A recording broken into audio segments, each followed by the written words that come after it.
നേന്ത്രപ്പഴം വെച്ച് ഉണ്ടാക്കാൻ പറ്റിയ ഒരു സ്വീറ്റാണ് ഇന്നുണ്ടാക്കുന്നത്.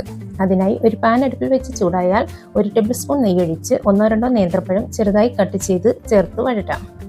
ഇത് നല്ലതുപോലെ വഴറ്റിയ ശേഷം ഇതിലേക്ക് നമുക്ക് ഇഷ്ടമുള്ള നട്ട്സ് ചേർക്കാം. ഞാനിവിടെ കുറച്ച് ഉണക്കമുന്തിരിയും കുറച്ച് ഈന്തപ്പഴവുമാണ് ചേർത്തിരിക്കുന്നത്. ഇനി ഇതിലേക്ക് 1 ടീസ്പൂൺ പഞ്ചസാര ചേർക്കാം.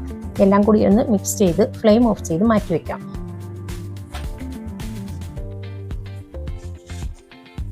ഇനി നല്ല അടികട്ടിയുള്ള ഒരു പാൻ അടുപ്പിൽ വെച്ച് ചൂടാകുമ്പോൾ 4 ടേബിൾ സ്പൂൺ പഞ്ചസാര ഇതിലേക്ക് ഇട്ട് കാരമൽ ആക്കാം. പഞ്ചസാര കാരമൽ ചെയ്യുമ്പോൾ കട്ടിയുള്ള പാൻ തന്നെ ഉപയോഗിക്കണം. ഇനി ഇത് ഫ്ലെയിം കുറച്ച് വെച്ച് ബ്രൗൺ കളർ ആയി വരുമ്പോൾ ഇതിലേക്ക് 1/2 കപ്പ് വെള്ളമൊഴിക്കാം. ഇനി ഫ്ലെയിം കൂട്ടി വെച്ച് ഇത് തിളപ്പിക്കാം. വെള്ളമൊഴിക്കുമ്പോൾ പഞ്ചസാര കട്ടിയായാലും കുഴപ്പമില്ല. തിളച്ച് വരുമ്പോൾ ഇത് അലിഞ്ഞുകൊള്ളും. ഇനി ഇതിലേക്ക് 1/2 കപ്പ് പാലൊഴിക്കാം.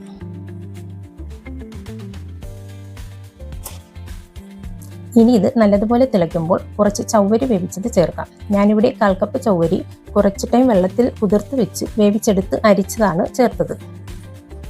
ഇനി ഇത് നന്നായി മിക്സ് ചെയ്ത് 1 നുള്ളു ഉപ്പ് ചേർക്കാം. മധുരം ഒന്ന് ബാലൻസ് ചെയ്യാൻ വേണ്ടി കുറച്ച് മാത്രം ഉപ്പ് ചേർത്താൽ മതി. ഇനി ഇതിലേക്ക് മധുരത്തിന് ആവശ്യമായ മിൽക്ക് മെയ്ഡ് ചേർക്കാം. മിൽക്ക് മെയ്ഡിന് പകരം ആവശ്യത്തിന് പഞ്ചസാര ചേർത്താലും മതി. ഇനി ഇത് മിക്സ് ചെയ്ത് 1 ടീസ്പൂൺ ഏലക്കാപ്പൊടി കൂടി ചേർക്കാം.